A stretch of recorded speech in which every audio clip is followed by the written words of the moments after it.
नमस्कार दोस्तों, मैं हूं नानालाल बंबोरिया और आप देख रहे हैं मेरा यूट्यूब चैनल खबरों का पिटारा। दोस्तों, उत्तराखंड के बद्रीनाथ धाम में आज शिव पुराण कथा का दूसरा दिन है और इस कथा में गुरुजी ने किस प्रकार से शिवलिंग की उत्पत्ति का रहस्य बताया है और उसकी पूजन की विधि किस प्रकार से है, कौन कौन लोग शिवलिंग का पूजन कर सकते हैं और पूजन की पूरी विधि क्या है, उसका रहस्य क्या है, ये पूरा जानने के लिए आप अंत तक मेरे वीडियो को बने रहिए और अधिक से अधिक लाइक कीजिएगा, शेयर कीजिएगा, सब्सक्राइब कीजिएगा ताकि हर रोज की तरह आज भी आपको इस कथा का पूरा सारांश मिल सके और कथा के महत्वपूर्ण बिंदु क्या क्या रहे हैं इन सभी का ज्ञान आपको प्राप्त हो सके। मेरे साथ बने रहिए, वीडियो को अंत तक जरूर देखिएगा।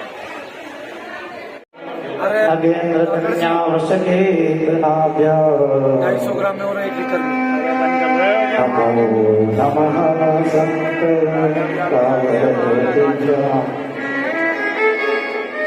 शिव समान दाता नहीं विपत विदारण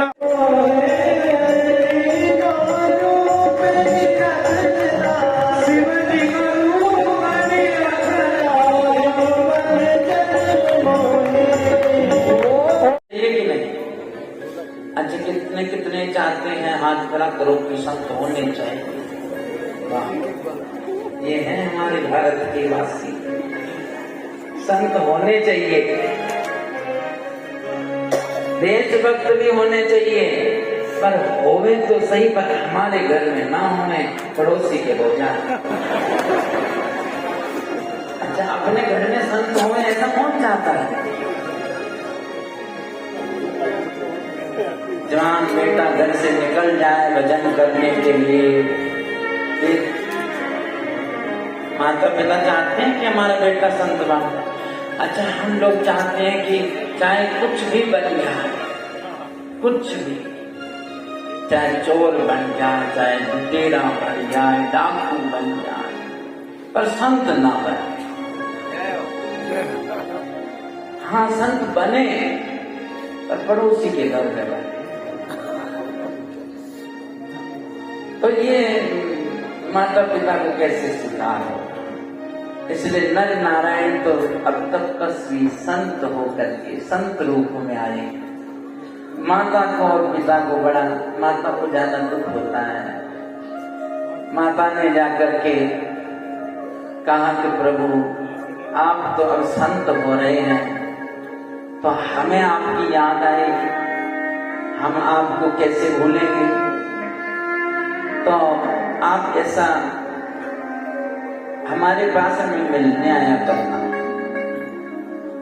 अध्यात्म मार्ग में, भजन में, फिर सांसारिक पारिवारिक जो मोह होता है वो बाधा देता है,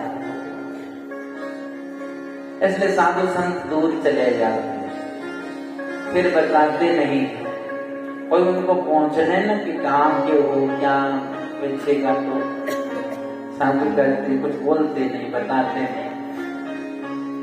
इसलिए नहीं बताते क्योंकि पारिवारिक मोह होता है जो इस अध्यात्म मार्ग में बाधा बन जाता है। भगवान को वस्तु की जरूरत नहीं, जितने भाव की जरूरत। भाव का भूखा हूं मैं और भाव ही बस सार है।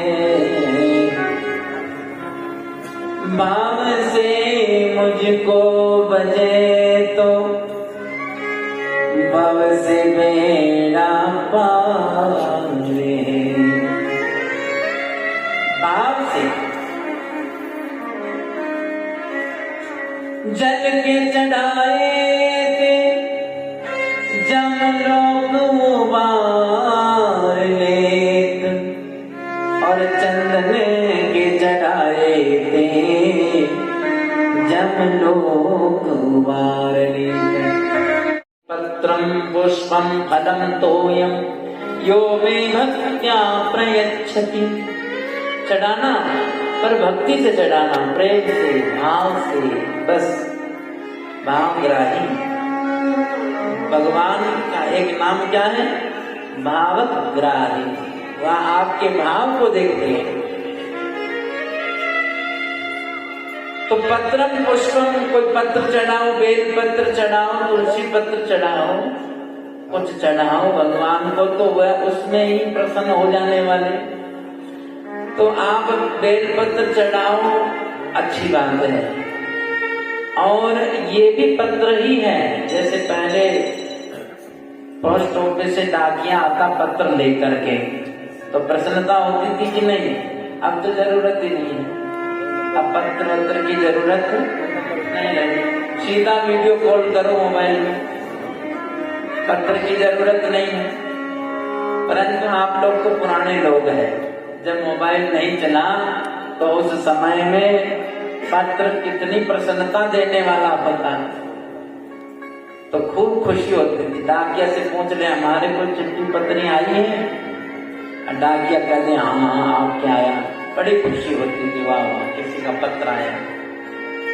तो ये भी पत्र है जो भगवान के स्रोत है। ये जो ग्रंथ के जो पत्र है ना, ये भी सुनाओ महादेव जी, बैठ करके उनको ये भी सुनाइए, इससे भगवान को प्रसन्नता होती है। तो पत्र के दो अर्थ हो गए ना, एक पत्र बेल पत्र है, दूसरा पत्र ये स्रोत है, इनके द्वारा भी, स्तोत्रों के द्वारा भी भगवान प्रसन्न हो रहे हैं। मन तो विश्व तो अपने आप ही सुधर जाएगा, प्यारे अपने आप सुधर जाएगा। इसलिए मन को वहां लगाना, इसलिए बढ़िया और घटिया। जब हम व्यवसायत्मिका बुद्धि रेखे गुरुनंदना, और जब हमारे इस मन में अनेक प्रकार के जब धारणा केंद्र बन जाते हैं, तब महाराज हमारा मन एकाग्र नहीं हो पाता है। अगर एकाग्र करना है उसको तो एक ही जगह लगाना पड़ेगा, एक ही। अनन्या चिंतयन्तो माम, भगवान भी चाहते हैं, भगवान भी चाहते हैं कि तू पूरा मेरा बन जा, आधा अधूरा मत बन। आधा अधूरा बनेगा तो बात पूरी बनेगी नहीं, इसलिए पूरा बन जा प्यारे। एक ऋषिकेश में एक आदमी जा रहा था रोड के बीचों बीच, तो पीछे ट्रक वाले ने हॉर्न मारा, तो नहीं हटा, सुना ही नहीं। तो उसने खिड़की से सिर निकाल करके बोला कि भाई या तो इस तरफ हो जाए या उस तरफ हो जा, बीच में रहेगा तो मरेगा। हम बीच में बैठे, बीच, इसी कारण से हम मर रहे हैं, जन्म रहे हैं। अरे एक तरफ हो जाओ प्यारे, या तो फिर संसार के हो जाओ पूरी तरह से, या भोलेनाथ के ही हो जाओ।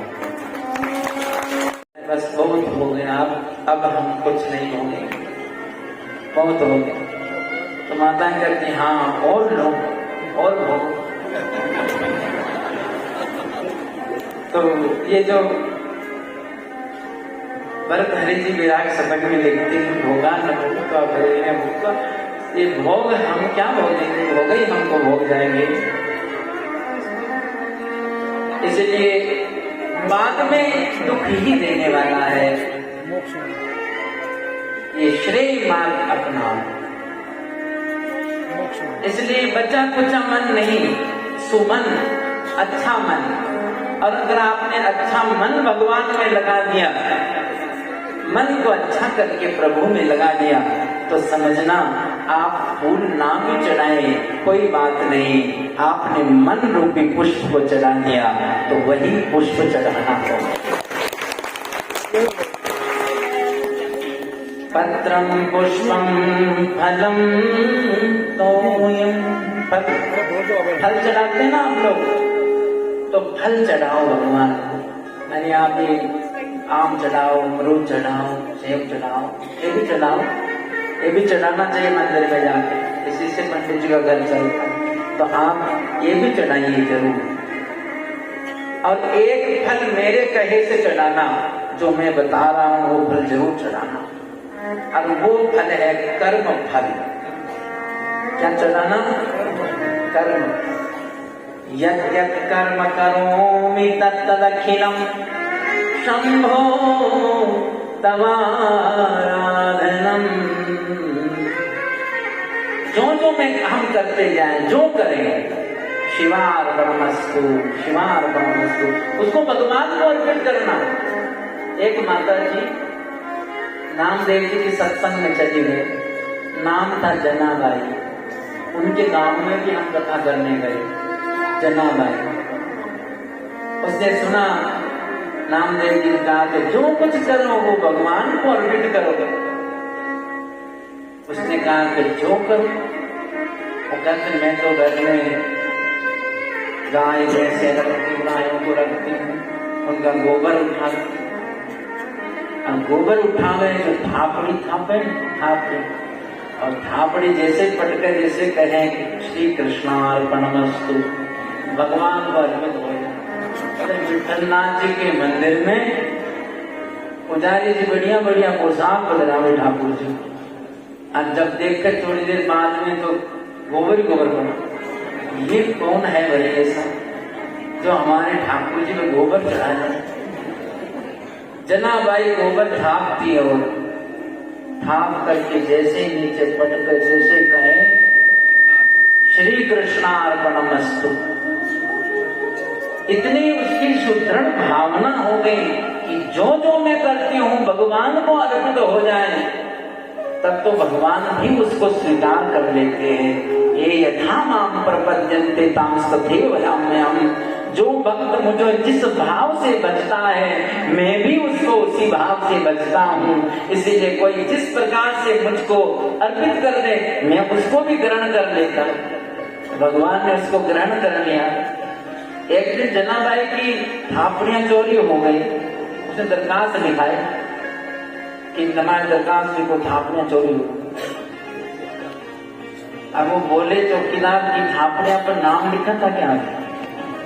आपका नाम लिखा हो तो हम बताओ, हम ढूंढने। कैसे ढूंढेंगे? सबका तो एक जैसी है, कैसे ढूंढेंगे? मेरी थापड़ियां बोले साधारण नहीं है। तो बोले मैं थापड़ी को लेकर के कान पे लगाऊंगा, जैसे मोबाइल लगाते कान पे, तो उसमें से क्या आवाज आएगी? ओ विठ्ठला विठ्ठला पांडुरंग विठ्ठला, विठ्ठला विठ्ठला पांडुरंग विठ्ठला, पांडुरंग विठ्ठला। आते महादेव जी, वाह, लगभग सब चढ़ाते। अब जो नहीं चढ़ाते वो भी चढ़ाने लगेगा, वो भी चढ़ा रहे। चढ़ाने का अर्थ एक और भी है। आप लोग भोजन के बगैर 2-4 दिन रह सकते हैं, रोटी खाए बगैर रह सकते हैं, 2-4 दिन रह जा सकते, पर जल पिए बगैर एक दिन में निकालना। करवा चौथ होती है, हरतालिका होती है, तो उसमें माताएं बहनें रहती है, पर कितना मुश्किल होता है मेरे जिला में, बहुत मुश्किल होता है। तो एक दिन भी जल में रहना, जल बगैर रहना बड़ा मुश्किल है। तो एक बात इसे अनुभव में आती है कि भोजन के बगैर हम रह सकते हैं, पर पानी के बगैर, जल के बगैर नहीं रह सकते हैं। अर्थ ये कि जल ही हमारा जीवन है, जल ही हमारा जीवन है। और जब वह जल आप महादेव पर चढ़ाओ, तब महादेव से प्रार्थना करना, हे महादेव, मैं ये जल नहीं चढ़ा रहा हूँ, मैं अपना जीवन आपको अर्पित कर रहा हूँ। अब ये जीवन आपके अर्पण हो गया। महादेव को अपने जीवन का सर्वस्व श्री महादेव है, ऐसा विचार करके भगवान महादेव के जल चढ़ाए। पत्रम पुष्पम फलम तोयम यो में भक्त्या प्रयच्छति, इस तरह से भक्ति से चढ़ाना जाने। एक वह किसी बिजली घर से आ रही है, उसमें भी किसी पावर हाउस से आ रही है, एक कई जगह से आ रही कि नहीं आ रही, वही बिजली का रूपांतरण, अरे वह किसी बल्ब में जाकर प्रकाश दे रहा है, माइक में जाकर आवाज दे रहा है, फ्रिज में जाकर ठंडक देता है, पंखे में जाके हवा दे रहा है। तो ऊर्जा का रूपांतरण ही तो है, बिजली तो एक ही है, बिजली की भिन्नता नहीं है, बिजली तो एक ही है, पर उसके यंत्रों से अलग अलग प्रकार से वो कार्य कर रही है। कर उसी से रही कि नहीं? ऐसे ही वही एक ही ऊर्जा है, एक ही चेतना है। वही चेतना जब आंख में आती है तो देखने का काम करती है, वही चेतना कान में जाती है तो सुनने का काम करती है। वही चींटी में छोटी बन बैठी, हाथी में मोटा बन बैठा, परंतु है वही चेतना, एक ही है। और वही चेतना का नाम भोलेनाथ है, उसी चेतना का नाम महादेव है। तो सबके भीतर हृदय में वही एक महादेव बैठे कि नहीं? सूत जी महाराज आए हैं, बड़ा सुंदर महात्मा। और ये सूत जी महाराज, इनका नाम यहाँ पर रोमहर्षण, क्या नाम है? रोमहर्षण। क्योंकि ये कथा जब करते हैं ना तो इनके रोम रोम ठाड़े हो जाते, रोम रोम ठाड़े, रोमांचित हो जाते। ये भक्त का लक्षण है महाराज। सनकादि ऋषियों की भी यह भूमि है, यहाँ पर निरंतर तप और सत्संग आदि करते हैं। ऐसे सनक आदि ऋषि है, उनमें सनत कुमार जी महाराज आए। उनको देखकर गुरुदेव पधारे तो उनको आसन पाते अर्घ्य आदि देकर के उनका सत्कार किया है, फिर उसको पूरा सुनना है और बड़े आदर से भाव से सुनना है। शास्त्रों में कहा गया कि किस तरह से सुने। अरे जैसे कोई व्यक्ति रोग युक्त हो, बड़ा भयंकर असाध्य रोग जिसको लग जाए, और कोई उसको जैसे उसका कोई उपाय बताए, कोई औषधि बताए, तो वह जिस तरीके से, जिस मति से, जिस रति से, गति से, युक्ति से वह उसको श्रवण करता है, ऐसे ही कथा को सुनना चाहिए। जैसे कोई व्यक्ति बड़ा गरीब हो और वह उसको धनवान बनाने के कोई उपाय सुनावे, ऐसे जैसे उसको सुने, ऐसे भगवान की कथा सुननी चाहिए। अरे जैसे कोई भयंकर बंधन में हो, जेल में बंद हो और कोई उसको मुक्त होने का उपाय बतावे, जैसे वह उस उपाय को सुनता है, ऐसे भगवान की कथा को सुनना। और ऐसे भगवान की कथा को जो सुनता है, श्रवणम, श्रवण। भागवत जी में आया कि जो महाराज प्रतु है उन्होंने भगवान से वरदान मांगा, श्रवण भी हमेशा नहीं कर सकते, कीर्तन भी नहीं हमेशा कर पाएंगे, तो मन लगाने का कोई और तरीका है क्या? बोले है। फिर आप भगवान शिव की पूजा कीजिए। बोले पूजा भगवान शिव की दो प्रकार से होती है, एक बेर पूजा है, एक शिवलिंग पूजा है। तो भगवान शिव की बेर माने मूर्ति में पूजा नहीं है। महादेव जी की पूजा मूर्ति में नहीं होती, शिवलिंग में होती है। शिवलिंग, लिंग जो शब्द है वह संस्कृत शब्द है और उसका अर्थ होता है प्रतीक। लिंग शब्द का अर्थ होता है चिन्ह, माने उस परमात्मा महादेव का क्या चिन्ह है, तो यह शिवलिंग उनका चिन्ह है, उनका प्रतीक है। अच्छा, भगवान शिव की ही शिवलिंग में पूजा क्यों होती है, अन्य देवी देवताओं की क्यों नहीं होती है? क्योंकि शिव ही जो है वो सर्वोपरि सत्ता है, सर्वोपरि। तो वह निर्गुण निराकार परब्रह्म परमात्मा की पूजा कैसे करेंगे? तो उसलिए उसको एक पिंडी रूप धारण दिया गया, उसमें उसकी पूजा हो। तो महाराज सबसे पहले ये शिवलिंग कैसे प्रकट हुआ? तो श्री सूर्य महाराज कहते हैं कि सुनिए महाराज, आरंभ में महाराज सबसे पहले एक भगवान ही परम शिव तत्व ही था। और भगवान शिव ने ही इस सृष्टि को बढ़ाने के लिए उस पर ब्रह्म परमात्मा ने अपनी मूल प्रकृति से विकृति आरंभ किया और सगुण साकार रूप अपने को प्रकट करके दाएं भाग में अमृत मलने से नारायण को प्रकट किया, बाएं भाग से ब्रह्मा को प्रकट किया और ब्रह्मा को श्री नारायण की नाभि में डाल दिया गया। कमल से ब्रह्मा जी प्रकट हो गए, चारों तरफ देखने लगे तो उनके चतुर्मुख चतुरानन हो गए। अब अपने कारण को खोजने लगे तो देखा सही सुसैया पर भगवान नारायण बैठे हैं। पास में जाकर कहा कि आपको मैंने बनाया, मैं आपका जनक हूँ। नारायण ने कहा नहीं नहीं धाता, तुम हमारे पुत्र हो, हम तुम्हारे जनक हैं। मधुर कला होने लगा।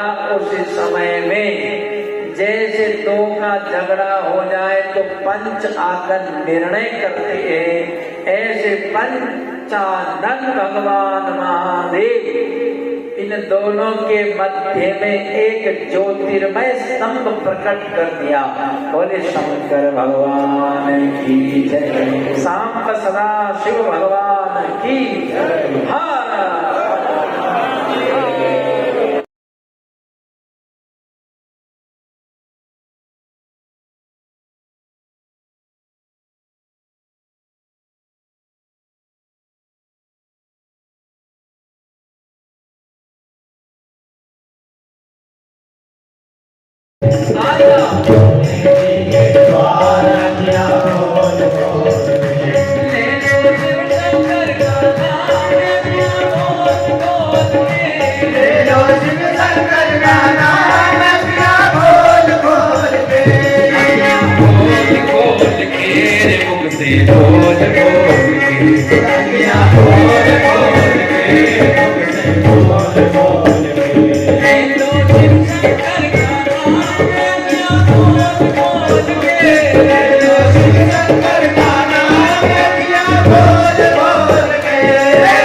की भी जरूरत नहीं होती, वो इतना पवित्र माना जाए। तो महाराज अब यहाँ पर महादेव जी ने जब नारायण ने स्तुति किया, महादेव जी प्रसन्न हो गए। महादेव जी बोले, ये जो दिन, जिस दिन शिवलिंग प्रकट हुआ, ये दिन मुझे बहुत प्रिय है।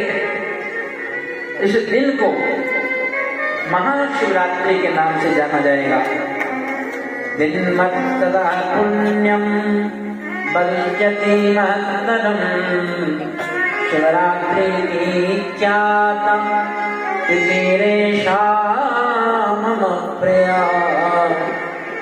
तो इसलिए मुझे ये दिन बहुत प्रिय होगा। इस दिन का नाम होगा महाशिवरात्रि। महाशिवरात्रि के दिन भगवान महादेव का ज्योतिर्मय स्तंभ प्रकट हुआ। अब कहते हैं कि ये जो ज्योतिर्मय स्तंभ प्रकट हुआ था, ये अरुणाचल प्रदेश में प्रकट हुआ।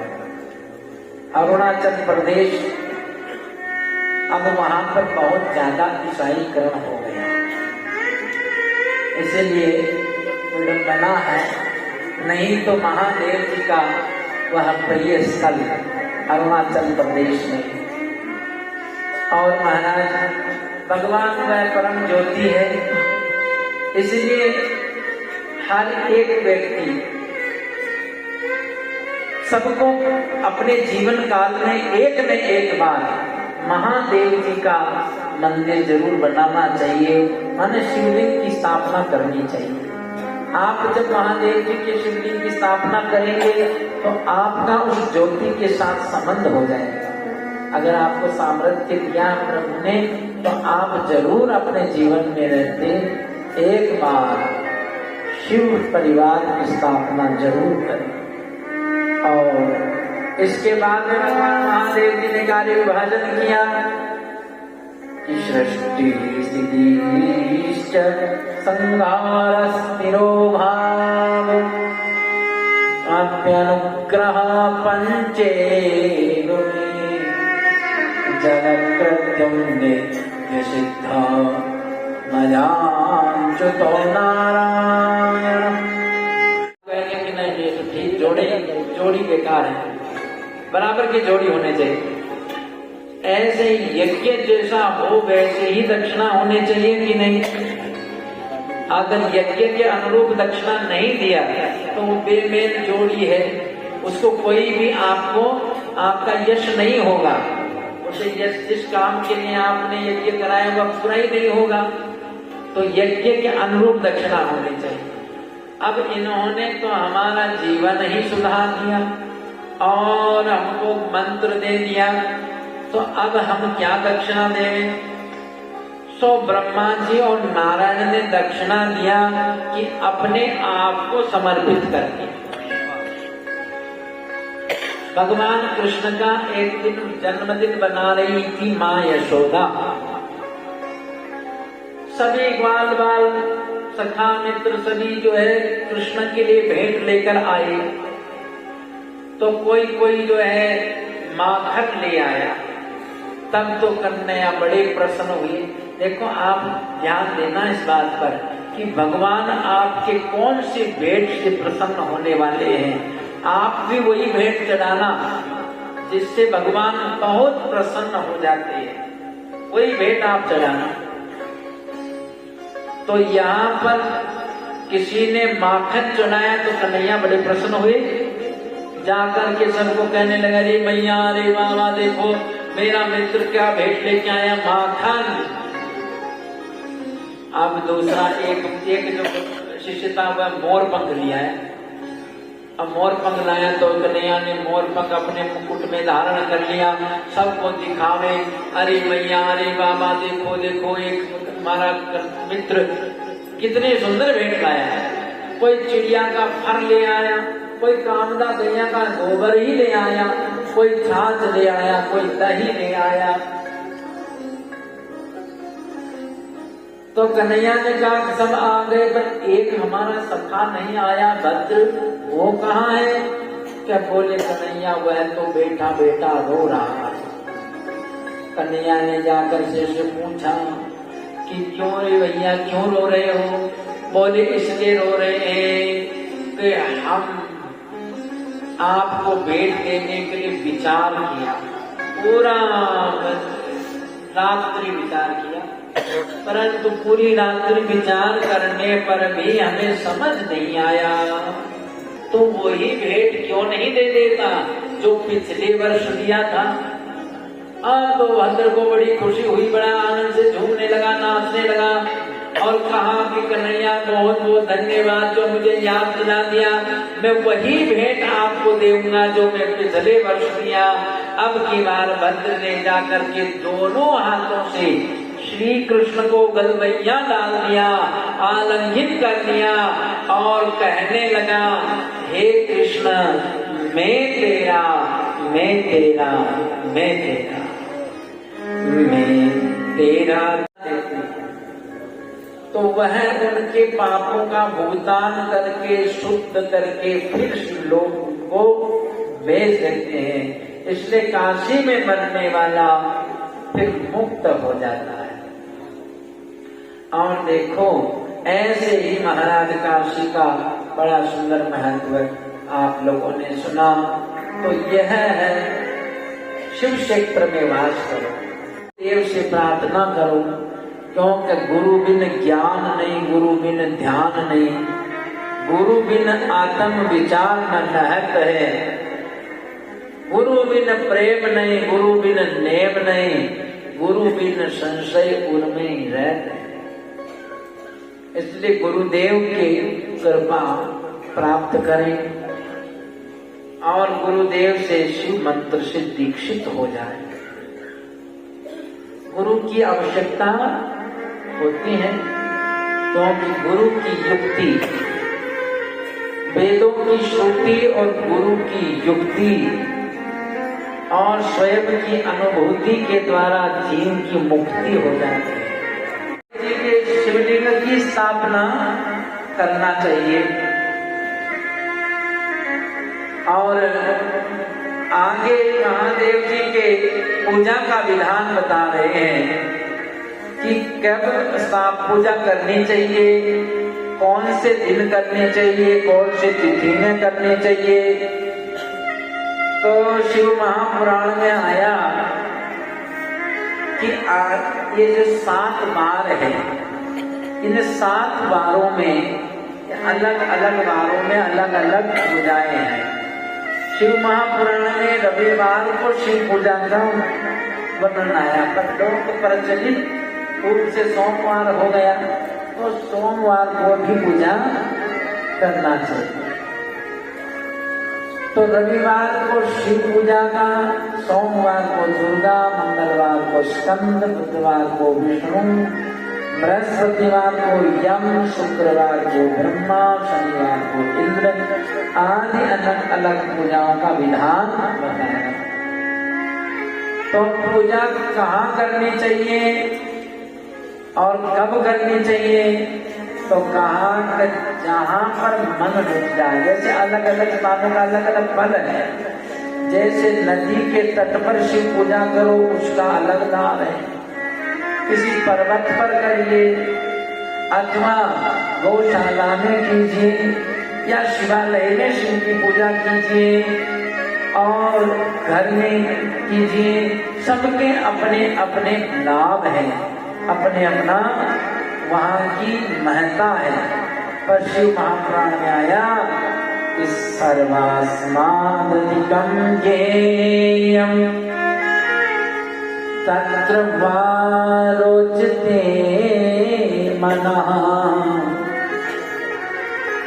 तो सबसे बढ़िया ये है कि जहाँ आपका मन रुचे, जहाँ मन लग जाए वहाँ पर आप पूजा कीजिए, जहाँ मन रुचे।